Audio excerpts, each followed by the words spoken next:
Dans la formation Access précédente, nous avons bâti un formulaire capable d'extraire les biens immobiliers en corrélation avec des critères recoupés. Ces critères étaient émis à partir d'une petite barre d'outils par le biais de contrôle de saisie notamment. Et c'est une requête dynamique, une fois encore, qui avait apporté la solution. Nous l'avions utilisée comme source du sous-formulaire. Dans cette suite, nous souhaitons proposer un formulaire permettant d'ajouter de nouveaux biens dans la base de données. Le tour de force consiste là aussi à contourner le code VBA. Et nous allons le constater, c'est une fois de plus une requête qui va permettre de dénouer le problème. Mais cette requête doit agir. On parle de requête action. Nous proposons de débuter les travaux précisément là où nous les avions laissés. C'est pourquoi la source est proposée comme toujours au téléchargement depuis le site bombage.fr. Et à ce titre, nous récupérons la base de données gestion immobilière. Nous double-cliquons sur son fichier pour l'ouvrir dans Access. Et comme il s'agit d'une source externe, eh bien nous devons cliquer sur le bouton activer le contenu du bandeau de sécurité. Comme l'illustre le volet des objets Access sur la gauche de l'écran, cette base de données est constituée d'une table, mais aussi d'une requête dynamique, de deux formulaires et d'un sous-formulaire. Le sous-formulaire est attaché au formulaire recherche bien. C'est lui qui se charge des informations dynamiques issues de la requête répondant aux critères émis. Nous double-cliquons d'ailleurs pour faire des remarques sur ce formulaire recherche bien et nous retrouvons en effet le résultat des travaux de la formation précédente. Et pour preuve, si nous modifions quelques critères en montant quelque peu le prix, éventuellement aussi la distance, vous constatez en instantané, la distance donc le rayon en kilomètres, que toutes les offres qui correspondent à l'ensemble de ces conditions recoupées, eh bien se mettent à jour dans le sous-formulaire qui est chargé par cette requête dynamique. Pour preuve, une fois encore, lorsque nous ajoutons l'option avec garage, vous constatez que l'offre s'étoffe au centre. Nous souhaitons enrichir précisément cette offre en fonction des nouveaux biens qui entrent sur le marché.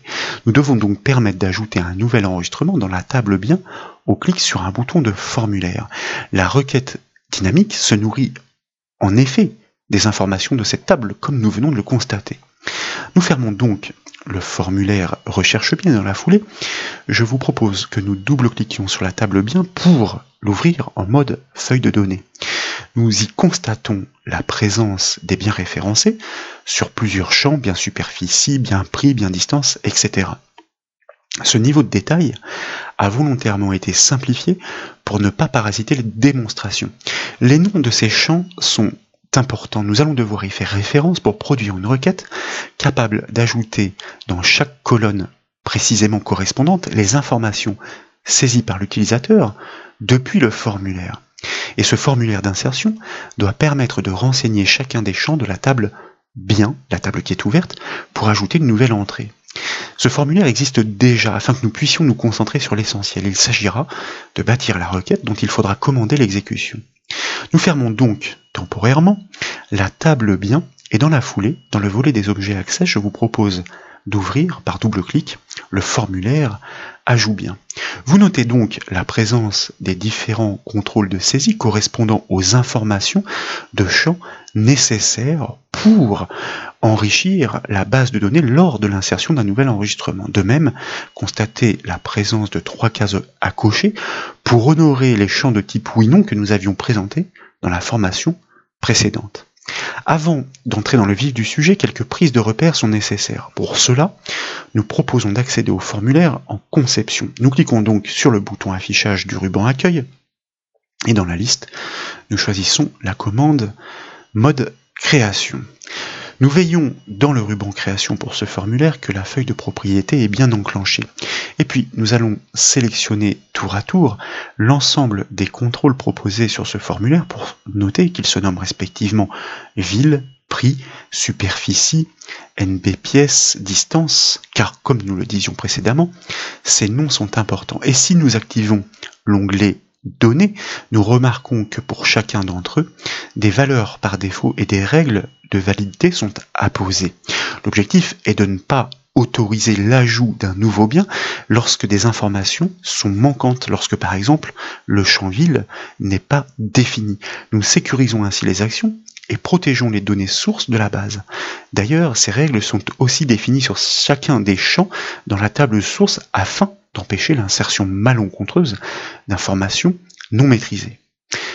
Dans la formation précédente, nous avons bâti donc une requête dynamique attendant les valeurs des contrôles du formulaire pour émettre son extraction sélective. Ici, le principe est le même, mais la nature de la requête change. Il ne s'agit plus d'une requête sélection.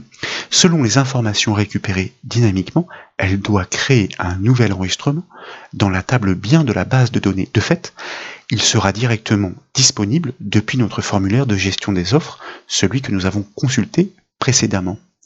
En haut de la fenêtre Access, nous cliquons sur l'onglet Créer pour activer son ruban. Et dans la section Requête, nous cliquons sur le bouton Création de requête pour pouvoir la créer manuellement. Et dans la petite boîte de dialogue qui suit, une fois n'est pas coutume, nous allons cliquer sur le bouton Fermer, car la nature de cette requête est particulière. Dans le ruban qui est juste au-dessus, Créer ou Accueil d'ailleurs, nous allons tout de suite cliquer sur le bouton Ajout afin de transformer cette requête en requête insertion. Et notez que instantanément s'affiche une boîte de dialogue pour que nous puissions préciser grâce à la zone nom de la table, eh bien, dans quelle table doit se produire cet ajout, cette insertion. C'est la table bien, nous n'avons pas l'embarras du choix, il n'y en a qu'une, donc nous la sélectionnons et nous cliquons sur OK. Et vous notez à ce titre qu'il y a une petite ligne supplémentaire qui apparaît, spécifique, qui se nomme Ajouter à dans la grille de requête. Et précisément, dans cette grille de requête, eh bien, nous devons tout d'abord définir les champs de réception pour ces informations dynamiques. Et puis, nous devrons définir ensuite les données dynamiques émanant des contrôles du formulaire à insérer dans chacun d'entre eux. Sur la ligne Ajouter à, donc tour à tour, nous allons spécifier les champs qu'il s'agit de renseigner, sans préciser le champ bien ID, qui est la clé primaire qui s'incrémente automatiquement, je vous le rappelle. Après la superficie, eh bien, nous indiquons qu'il faut renseigner le nombre de pièces, et puis le prix, nous en sommes au 4e, il y en a 8, et puis la distance, et puis le terrain. Ensuite, il faut pouvoir renseigner l'information sur le garage, et enfin, sur l'exclusivité. Pour chacun de ces champs, comme je vous le disais, donc pour chacun d'entre eux, nous devons faire la correspondance avec le contrôle de saisie ou de case à cocher issu du formulaire afin de récupérer son contenu à l'instant de la demande, c'est-à-dire au clic sur le bouton.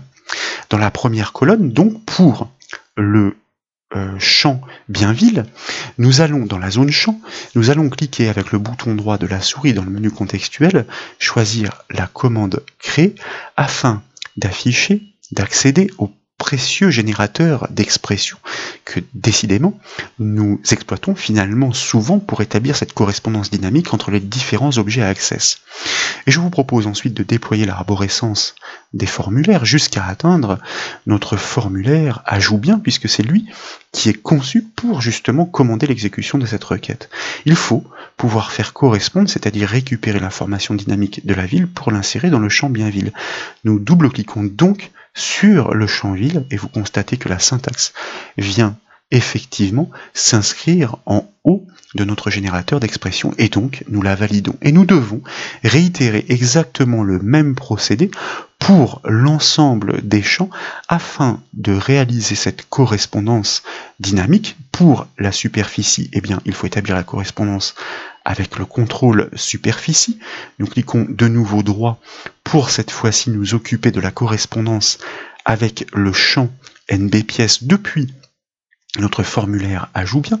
Nous double-cliquons donc sur notre contrôle NB pièces, nous cliquons droit, etc. Il faut, c'est un petit peu fastidieux certes, mais sachez que une fois que notre formulaire existe, eh bien nous pourrons l'exploiter à loisir. Ces paramétrages ne seront plus à entreprendre. Nous devons faire la correspondance ici avec le contrôle prix pour le champ prix. Ensuite, nous allons faire la correspondance pour renseigner le champ de la distance avec le contrôle distance, d'où l'intérêt, comme vous le remarquez ici, de nommer de façon explicite et les champs et les contrôles il n'y a aucune question à se poser. Ici, ils sont tellement parlants que, eh bien, de fait, nous ne posons aucune question, nous les sélectionnons pour établir cette correspondance terrain avec le champ bien terrain préfixé du nom de la table, comme nous le conseillons à chaque fois en conception de base de données Access. Nous arrivons à l'avant-dernier. Il s'agit de faire la correspondance entre le contrôle nommé garage et le champ bien garage. Par clic droit, enfin, nous allons faire la correspondance avec le dernier qui se nomme bien exclu et donc ce contrôle se nomme exclu et nous validons par OK. Une fois donc toutes les expressions construites, cette requête action n'attend plus qu'être exécutée pour insérer dans chaque champ de la table les valeurs correspondantes issues des contrôles de formulaire. Nous enregistrons donc cette requête. Dans la boîte de dialogue qui apparaît, je vous propose de la nommer explicitement comme ajout bien, par exemple. Nous cliquons sur OK. Dans la foulée, nous pouvons la fermer avec la croix de son onglet. Vous remarquez d'ailleurs qu'elle est bien repérée dans la section requête du volet des objets Access avec une icône explicitement différente pour attirer l'œil, montrant qu'il s'agit bien d'une requête action et précisément d'une requête ajout. Et pour ordonner l'ajout d'enregistrement au clic, l'astuce comme souvent consiste à exécuter une macro sur événement. Cet événement concerne le clic sur le bouton ajouter, mais nous allons le constater, pour des insertions maîtrisées, des ajustements et réglages vont s'avérer nécessaires. Nous avons en effet défini des règles interdisant l'ajout d'enregistrement lorsque notamment certains champs ne sont pas renseignés. Mais les codes, et donc les macros, sont insensibles à ces réglages destinés aux actions humaines. De retour donc sur notre formulaire en mode création, nous sélectionnons notre bouton envoyer. Et puis dans sa feuille de propriété, nous actionnons son onglet événement. Et puis nous allons cliquer sur le petit bouton de son événement au clic, celui qui est le plus logique. Et dans la boîte de dialogue qui suit, eh bien nous choisissons le générateur de macros, comme nous l'avons évoqué, que nous validons grâce au bouton OK. Dès lors, nous sommes dans l'éditeur de macros. L'action qui nous intéresse consiste à exécuter cette requête action pour prélever ces informations présentes sur le formulaire suite à la saisie pour les insérer dans la table bien. C'est comme ça que nous l'avons construite. C'est pourquoi je vous propose ici, dans la liste des actions, de choisir l'action qui se nomme ouvrir requête. Elle parle d'elle-même. Faut-il encore préciser, grâce aux paramétrages qui sont offerts, grâce à la première liste déroulante, la requête en question, il s'agit de la requête ajout bien. Et même si aucune modification ne devrait intervenir, nous allons choisir un mode d'exécution en lecture seule afin de nous assurer de l'intégrité de nos données, notamment de notre requête. Rassurez-vous, comme il s'agit d'une requête exécution, malgré son nom ouvrir requête, eh bien cette action aura pour effet de l'exécuter et non pas de l'afficher à l'écran. C'est tout l'intérêt de cette commande. Pour tester, je vous propose donc, en cliquant sur le bouton enregistrer du ruban, eh bien d'enregistrer cette macro, puis de la fermer pour revenir sur notre formulaire, que nous enregistrons aussi pour mettre à jour la liaison avec la macro qui vient d'être modifiée, CTRL S donc, et dans la foulée, eh bien nous l'exécutons par exemple avec la touche F5 du clavier. Je vous propose que nous renseignions un nouveau bien en suivant l'ensemble des instructions qui nous sont proposées par les champs.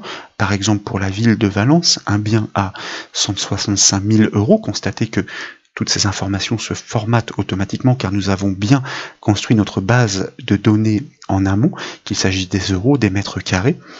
Ensuite, nous tapons le nombre de pièces et puis la distance et éventuellement nous pouvons cocher certaines options. Et nous allons cliquer sur le bouton ajouter pour voir ce qu'il en est. Et vous constatez qu'une première alerte se déclenche indiquant que nous allons exécuter une requête ajout. Oui, bien sûr, c'est le cas, donc nous la validons en cliquant sur oui. Mais dans la foulée, une deuxième requête, une deuxième alerte se déclenche parce qu'il ne s'agit pas d'action anodine. Nous touchons au cœur des données de la base de données.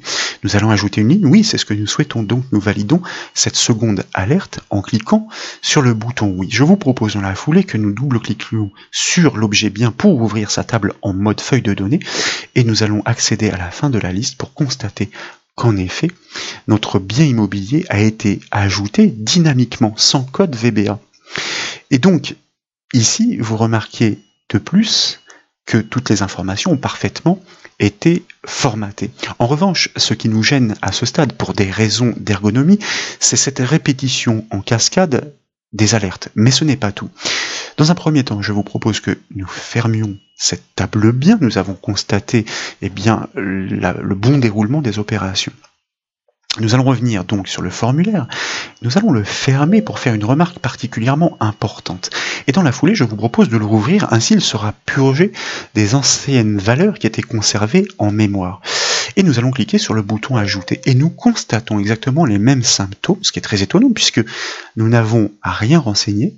C'est-à-dire que nos champs sont vides et normalement Access ne doit pas nous laisser passer, mais nous l'avons évoqué, il s'agit d'une macro insensible à ces réglages. Nous cliquons donc sur Oui une première fois et sur Oui une seconde fois et nous ouvrons de nouveau notre table bien pour constater qu'effectivement, malheureusement, cet enregistrement s'est greffé à la suite de la liste dans la table source. Il est désormais parasite, il s'agit d'un enregistrement vide. Nous devons pallier ce problème. Nous allons donc commencer par le supprimer, même si je vous rappelle que la table pour les bases de données Access n'est pas l'outil qui doit permettre de manipuler ces enregistrements. Il faut utiliser les formulaires, mais nous sommes en développement de l'application. Sachez que il est possible d'émettre des conditions à vérifier dans une macro avant d'exécuter des actions. À l'instar de la fonction Excel-ci, elle permet de vérifier si les champs sont remplis. Et si tel est le cas, alors nous pouvons exécuter la requête ajout. Nous revenons donc sur le formulaire en mode conception grâce au bouton affichage et grâce à la commande mode création. Nous sélectionnons le bouton et puis nous cliquons sur le petit bouton de son événement au clic afin de revenir dans notre macro à compléter. Et dans le volet de droite des catalogues d'actions, même si d'autres méthodes existent, je vous propose de double-cliquer sur la commande si vous voyez qu'effectivement ici une nouvelle action se propose. Elle propose de construire un critère à vérifier pour enclencher entre la borne ci et fin ci l'ensemble des actions. Ce critère, quel est-il? Il consiste à vérifier si les champs sont bien renseignés. Je vous propose que nous réalisions un essai sur le champ ville. Comment dire que nous souhaitons vérifier que le champ ville du formulaire ajout bien n'est pas vide au moment où nous souhaitons exécuter cette requête au moment du clic sur le bouton? Et bien encore une fois, nous allons faire appel au générateur d'expression en cliquant sur cette petite baguette magique et vous constatez qu'il apparaît. Et nous allons déployer, comme nous en avons l'habitude, l'arborescence des formulaires pour atteindre notre formulaire ajout bien. Nous double-cliquons sur le champ ville puisqu'en l'occurrence nous souhaitons poser le critère sur ce dernier, sauf que inscrit de cette façon-là seul, eh bien il ne représente pas un critère, donc nous ajoutons l'inégalité différent de guillemets consistant à vérifier que le champ est donc bien renseigné. Et nous validons cette syntaxe en cliquant sur le bouton OK et vous constatez qu'elle vient bien s'inscrire dans la branche ci de notre instruction conditionnelle. Dans la foulée, pour montrer la souplesse et la puissance des macros, je vous propose que nous ajoutions une branche sinon.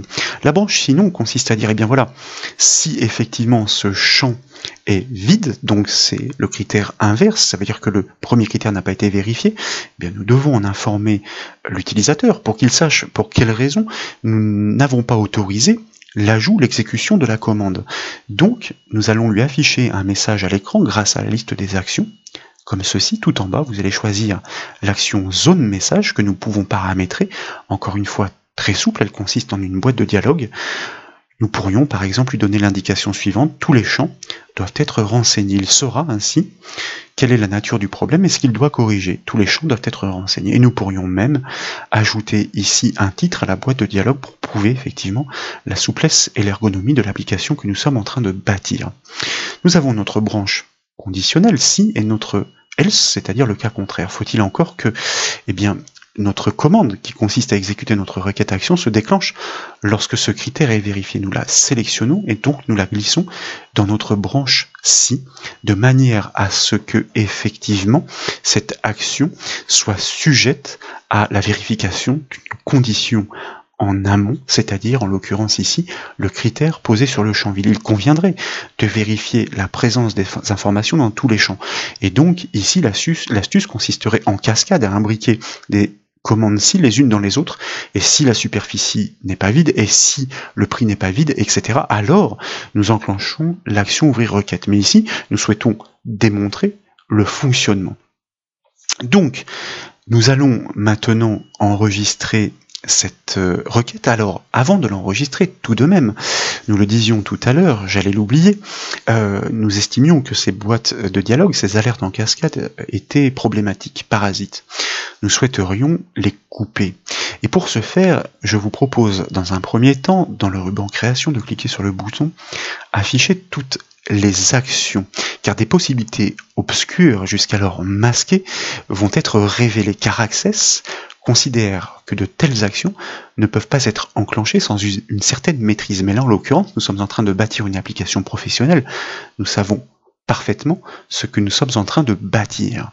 Et de fait, avec la liste des actions disponibles, même si elle n'est pas bien placée par défaut, eh bien, nous allons choisir une action qui n'était pas visible tout à l'heure, qui se nomme avertissement.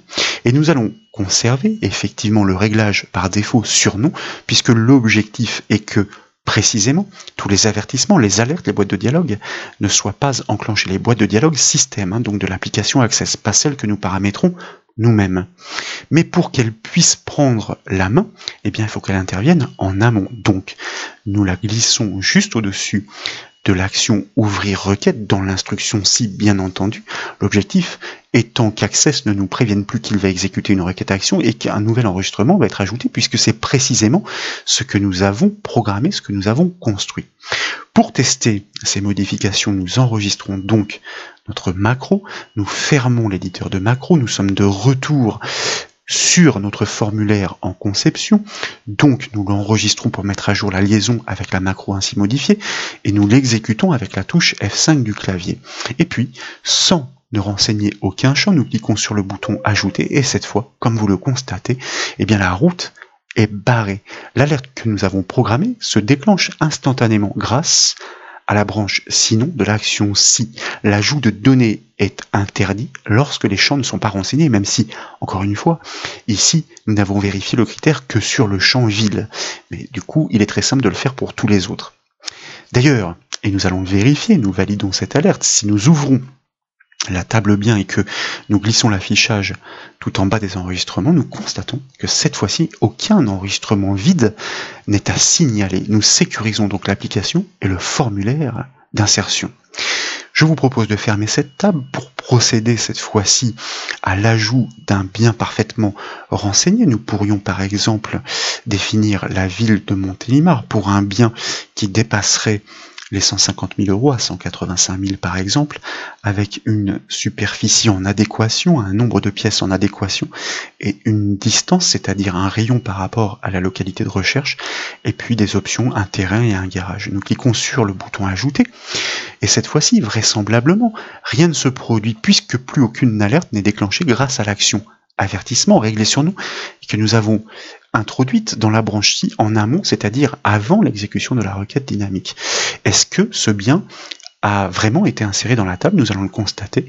Nous glissons jusqu'à la fin des enregistrements et comme vous le remarquez, effectivement, le bien a bien été inséré à la suite pour la ville de Montélimar de 125 mètres carrés à 185 000 euros. Donc, nous pouvons de nouveau fermer la table bien, pour revenir sur notre formulaire et constater qu'à ce stade, malgré tous ces réglages, un problème de taille persiste si nous souhaitons être professionnels et puristes. Le formulaire, comme vous le remarquez, n'est pas réinitialisé. Rien n'empêche donc d'exécuter une seconde insertion identique par mégarde. La solution que je vous propose consiste toujours, par action de macro à compléter, à fermer ce formulaire puis à le rouvrir. Il sera ainsi purger des données qu'il avait conservées en mémoire et ce sera transparent pour l'utilisateur. Donc, nous revenons en conception de notre formulaire, nous sélectionnons de nouveau notre bouton ajouter, nous cliquons sur le petit bouton de son événement au clic. Et la première action que nous devons ajouter est une action qui se nomme fermer fenêtre. Nous allons donc la désigner, la sélectionner, fermer fenêtre. Fermer fenêtre, comme son nom l'indique, c'est un objet au sens large. C'est la raison pour laquelle Access nous demande tout d'abord de définir de quel type d'objet il s'agit. Il s'agit d'un formulaire que nous devons fermer. Très bien. donc ce formulaire, quel est-il? Dans la seconde liste, la deuxième liste, nous désignons ce formulaire par son nom.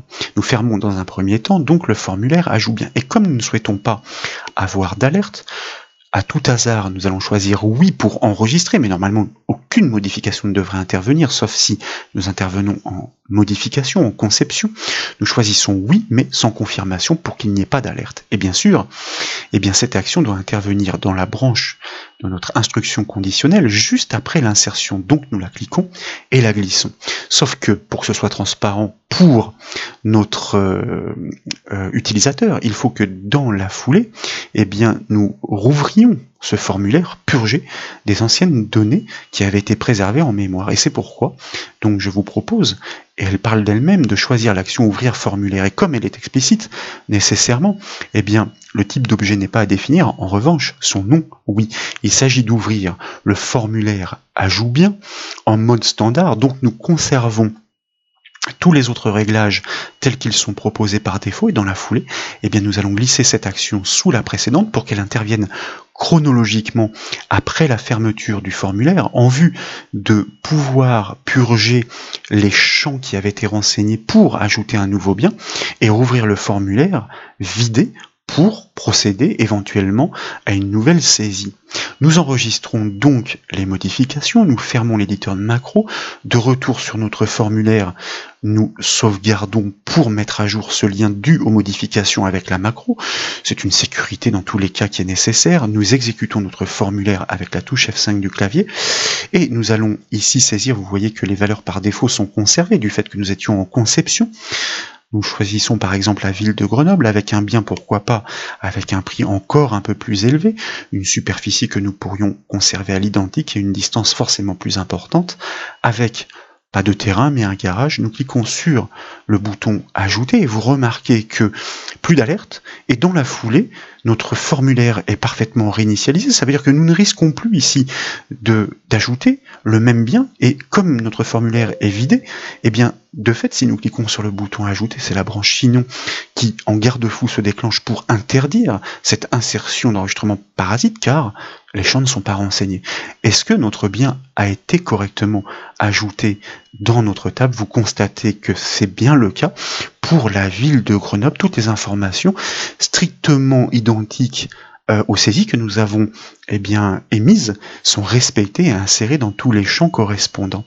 Et désormais, donc grâce à ce formulaire d'ajout dynamique, puisqu'il renseigne la table source, notre formulaire de recherche de biens permet de manipuler ces données qui ont été ainsi insérées, je vous le rappelle, sans code VBA d'ailleurs.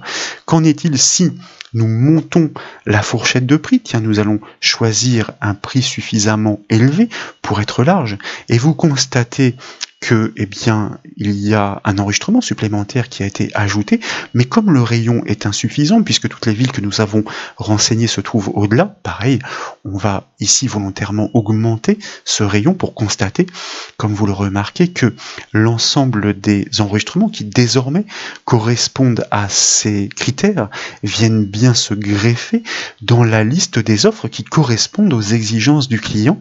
Nous avons coché ici l'option avec garage, et vous constatez de fait que l'ensemble des enregistrements des biens que nous avons ajoutés dynamiquement par notre formulaire d'ajout est bien présent pour la manipulation et pour répondre à l'agent immobilier qui, à l'instant T, va questionner son client. Quelles sont vos exigences? Je recoupe les critères. Oui, voilà, j'ai des biens à vous proposer, effectivement, dans tel rayon, dans telle fourchette de prix, avec telle superficie, etc., etc.